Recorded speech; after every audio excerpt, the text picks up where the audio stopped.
शस्त्र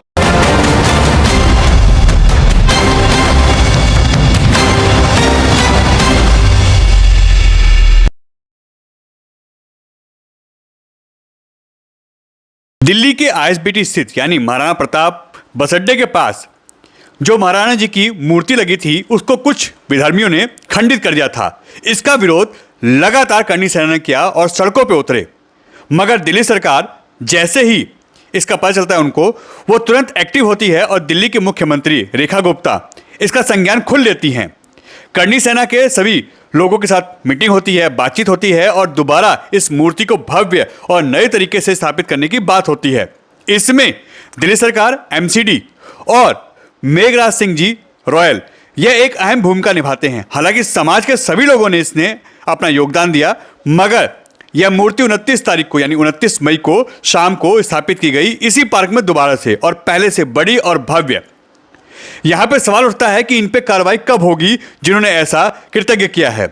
तो सरकार ने कहा कि जल्द से जल्द इन पे कार्रवाई होगी और ऐसे लोगों को बख्शा नहीं जाएगा। साथ ही साथ जो समाज के लोग हैं जो ऐसा काम करते हैं उनके साथ सरकार मिलकर आगे भी काम करती रहेगी। मेघराज रॉयल जी ने भी लगातार इसमें एक्टिव होकर अपना पूरा तन मन धन से सपोर्ट किया और यहाँ के दिल्ली के मुख्यमंत्री रेखा गुप्ता ने भी पूरा सहयोग दिया। जब वो यहाँ पहुँचते हैं इस कार्यक्रम में तो उनको तलवार भेंट की जाती है और यहाँ पूरा प्रांगण महाराणा प्रताप के जयकारों से गूंज उठता है। आखिर क्यों ना हो, बहुत संघर्ष के बाद दोबारा यहाँ मूर्ति स्थापित होती है, क्योंकि सबसे बड़ा अड़चन यहाँ थी कि नीचे इसके मेट्रो थी और ऊपर पार्क था। इसमें इतना भव्य और इतनी भारी मूर्ति लगाना आसान नहीं था। इसमें दिल्ली एमसीडी, दिल्ली सरकार और करनी सेना के सभी लोगों ने अपनी अहम भूमिका निभाई। लोगों ने इस कार्यक्रम का पूरा आनंद लिया और इस कार्यक्रम को भव्य बनाने के लिए देश के कोने कोने से, दिल्ली एनसीआर से बहुत बड़ी संख्या में लोग यहाँ पहुँचते हैं और इस कार्यक्रम को सफल बनाते हैं। जरा आप भी देखिए कार्यक्रम किस तरीके से भव्य तरीके से हुआ। बहुत तेज बारिश आ गई तो मैंने भाई वीरेंद्र शेखावत जी को फोन किया। मैंने कहा भाई लगता है कार्यक्रम तो आज हो नहीं पाएगा, ओपन नहीं होगा, पार्क में है तो कैंसिल कर दिया होगा। मैंने कहा भाई क्या कार्यक्रम? कह रहे बहन जी चिंता नहीं करो, यहाँ तो सारे खड़े हैं। मैंने कहा भाई कमाल हो गया, एक बार जोरदार तालियां हमारे महाराणा प्रताप के इन भक्तों के लिए। सच में ये एक काम ऐसा हुआ जो हमारे दिलों को छूता है। जब मेरे संज्ञान में आया कि इस महानायक जिसने देश के लिए, जिसने मेवाड़ के लिए वो लड़ाई लड़ी कि जीवन की परवाह नहीं की, वर्षों तक छोटी सी सेना के साथ इतनी बड़ी मुगल सेना से लड़ाई करने वाले, अपने राज्य को, अपनी जनता को बचाने के लिए सर्वस्व दांव पे लगाने वाले, जिस राजा ने भारत के अन्य प्रांतों के राजाओं को भी ये संदेश दिया कि इस माटी पे मर मिटने के लिए तैयार हो जाओ, और जिनका संदेश यही था कि भरा नहीं जो भावों से, बहती जिसमें रसदार नहीं, हृदय नहीं वो पत्थर है जिसमें स्वदेश का प्यार नहीं। ऐसे स्वदेश से प्यार करने वाले, हम सबके दिलों पे राज करने वाले महाराणा प्रताप जी की अनेकों गाथाएं हमने सुनी। ऐसे महानायक की मूर्ति खंडित पड़ी थी। यहाँ इस पार्क में शासनकाल था उन आपियों का, विधायक थे उन आपियों के, यहाँ तक कि नगर निगम में भी उन्हीं का शासन था, परंतु किसी का ध्यान इन महानायक जी की मूर्ति की ओर नहीं था कि ये खंडित है, इसको ध्यान देने की जरूरत है। 3 महीने, मात्र 100 दिन दिल्ली की हमारी सरकार को हुई है और हमने दिल्ली में जहां जहां भी ऐसे महानायकों की मूर्ति के साथ जो दुर्व्यवहार हो रहा था, जहां हमारे संज्ञान में आया, हमने वहीं जाकर के उस मूर्ति को दोबारा से स्थापित किया। भगत सिंह जी की मूर्ति मालवीय नगर में खंडित रूप में वर्षों पड़ी रही। कभी इनकी सरकार ने ध्यान नहीं दिया, ना इनके विधायकों ने, ना इनके मंत्रियों ने। उसे भी जाकर के हमने ठीक करा और भगत सिंह की जयंती पे उस मूर्ति की स्थापना दोबारा से करवाई। और आज यहाँ महाराणा प्रताप जी की जयंती के अवसर पर उनकी मूर्ति को दोबारा से लगाया जाना हम सबके दिलों में उनके सम्मान का प्रतीक है। मैं पूरी की पूरी संस्था का बहुत बहुत धन्यवाद करती हूँ। आदरणीय भाई मेघराज जी, जिनके माध्यम से, जिनकी संस्था के माध्यम से एक क्षण भी विलंब किए बिना जो निर्णय किया और आज इतनी सुंदर प्रतिमूर्ति हमारे बीच में लग पाई, हृदय की गहराई से भाई मेघराज सिंह रॉयल साहब को और आपकी पूरी टीम को बहुत बहुत बधाई है। दूसरा धन्यवाद करना चाहूंगी दिल्ली के महापौर भाई राजा इकबाल सिंह जी को, जिन्होंने मेरे एक निवेदन को स्वीकार किया।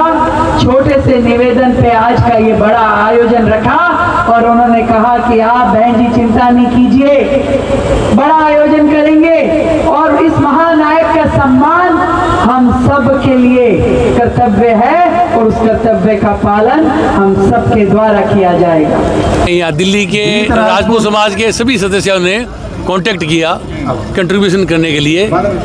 जब मेरा जो यूनाइटेड ग्लोबल पीस फाउंडेशन है वो सर्व समाज के लिए है और महाराणा प्रताप जो थे सर्व समाज के ही लोकप्रिय थे, इसलिए यूनाइटेड ग्लोबल पीस फाउंडेशन ने डिसाइड किया कि इसका जितना संपूर्ण खर्चा मूर्ति का लगेगा वो यूनाइटेड ग्लोबल पीस फाउंडेशन वहन करेगा और बाकी संचालन जो है राज्य सरकार की तरफ से है। Thank you. तो समाज के लिए आप ऐसे काम करते रहते हैं और समाज इससे कितना जुड़ेगा आपके साथ? देखो, जिसकी भावना होगी समाज को ऊपर उठाने की वो तो जुड़ेंगे, जिनको नहीं जुड़ना वो नहीं जुड़ेंगे। वो तो अपनी अपनी इच्छा के ऊपर डिपेंड करते हैं, भावना के ऊपर। हम लोगों को भाव से जोड़ेंगे और प्रधानमंत्री अच्छी योजना लेके आ रहे हैं, अच्छी सोच, अच्छी विचार के साथ में। जो देश में असमानता फैली हुई है, समानता और असमानता, उस समानता को लाने के लिए हम काम कर रहे हैं। जो ग्लोबल पीस फाउंडेशन है, जरा उसके बारे में बताएं। यूनाइटेड ग्लोबल पीस फाउंडेशन का चेयरमैन तो मेरे को नियुक्त किया है, ठीक है। बाकी विक्रांत सिंह तोमर जो बहुत बड़े मोटिवेटर हैं वो हैं, एक ललित के पवार साहब हैं, एक के बोरा साहब है। ये सर्व समाज का है, ये केवल अकेले राजपूतों का नहीं है। भदौरिया साहब, तो इसका मेन उद्देश्य ये है कि हम देश हित में और सर्व समाज के हित में क्या बढ़िया से बढ़िया काम कर सकते हैं, वो हमने डिसाइड किया है। युवाओं के लिए ये संदेश है कि जो बच्चे योग्य हैं, एक तो 3 तरह के लोग हैं बच्चे। एक तो वो लोग हैं जो अपनी योग्यता से IAS IPS हैं और प्राइवेट नौकरियों में अच्छी सीटों पर चलाए जाते हैं। हिंदुस्तान सरकार ने एक आरक्षण दिया था, आरक्षण में उस टाइम दिया था, उस टाइम क्या था कि कुछ लोग ही जो शहरों में रह रहे वो पढ़ पाए और वो 50-60 नंबर लेके IAS IPS बन गए। तो देश को अच्छे ब्यूरोक्रेट नहीं मिले। अब देश की परिस्थितियां, हालात चेंज हो गए, हर गांव, हर ढाणी के अंदर स्कूल कॉलेज खुल चुके हैं। तो उनमें वो बच्चे जो काबिल तो हैं परंतु उनके पास संसाधन नहीं है, जिनके 90% नंबर आ गए, उनको हमारा यूनाइटेड फाउंडेशन पूरे खाने की, पीने की, रहने की, हॉस्टल की, साथ साथ में वो कोचिंग करे, साथ साथ में ग्रेजुएशन करे और प्रतियोगिता की देश को योग्य व्यक्ति मिले, योग्य मतलब काबिल अधिकारी मिले, ताकि देश का और अच्छा उत्थान हो सके। सर, जो लोग इस तरह से महात्माओं की मूर्ति तोड़ रहे हैं, क्या किसी तरह का कोई कानून भी बनना चाहिए आज CM? देखो, इस बारे में कुछ नहीं कहूँगा क्योंकि मैं तो सोशल वर्क करता हूँ, ठीक है। इसके बारे में शासन अपना काम कर रहा है, लॉ एंड ऑर्डर है इस देश के, उसके हिसाब से कानूनी कार्रवाई होगी। जो गलत काम करेगा उसके लिए। सर, जिसने मूर्ति खंडित की थी अभी तक उस पर कोई कार्रवाई नहीं हुई है, मगर ये खुशी की बात है कि आज यहाँ पे नई मूर्ति की स्थापना हो रही है। इसको कैसे देखते हैं? दिल्ली के मुख्यमंत्री का धन्यवाद, यहाँ के सांसद का धन्यवाद, दिल्ली सरकार का धन्यवाद कि उन्होंने इतनी शीघ्र से शीघ्र हमारी बात को माना और कई दानी महानुभावों ने हमारे को मदद की। आज ये महाराणा प्रताप की प्रतिमा का अनावरण हो रहा है, परंतु खंडित करने वालों को, प्रशासन को और ख़ासतौर पर सरकार के पुलिस विभाग को कार्रवाई करनी चाहिए। और एक इस पार्क का जो नाम है, क्या है इस पार्क का जो असली नाम है, वो बदल के महाराणा प्रताप पार्क करना चाहिए। मुख्यमंत्री से इस पर आज चर्चा हम लोग करेंगे। तो मुझे लगता है दिल्ली के अंदर अगर महाराणा प्रताप की प्रतिमा सुरक्षित नहीं है तो आप समझिएगा, और हम नहीं चाहते कि कानून हाथ में लें। या तो ये लोग अरेस्ट करें, नहीं तो फिर आज के दिन में कुछ उल्टा नहीं बोलना चाहता।